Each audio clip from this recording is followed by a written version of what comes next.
एक आदमी दरख्त के नीचे बैठा सोच रहा था कि आखिर गाय क्यों नहीं उड़ती।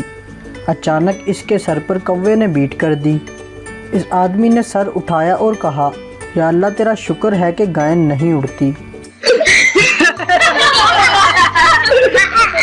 एक लड़की की ज़िंदगी वाकई तब मुश्किल हो जाती है जब साथ वाली आंटी आकर अम्मी को बताती हैं कि मेरे घर में तो सारा काम मेरी बेटी करती है।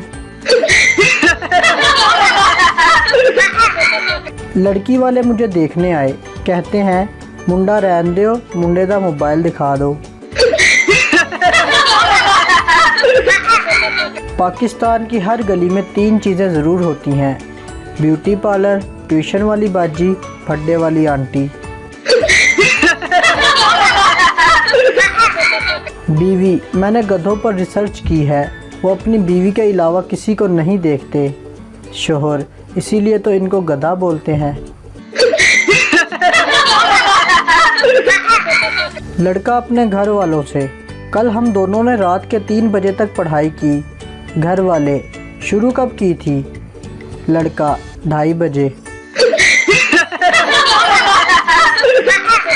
दुख इस बात का नहीं कि हमारी शादी नहीं हो रही, खुशी इस बात की है कि तुम्हारी भी नहीं हो रही। इस परचम के साए तले हम एक हैं, हम एक हैं। बहुत ज़्यादा कोशिशों के बाद वो पहली दफ़ा हमारे घर आई और अम्मी ने मुझे बोला, जा बेटा, बहन के लिए समोसे और बोतल लेकर आ। वीडियो देखने का शुक्रिया। लाइक कीजिए हमारा पेज NTV उर्दू और वीडियो पसंद आए तो ज़रूर शेयर कीजिए।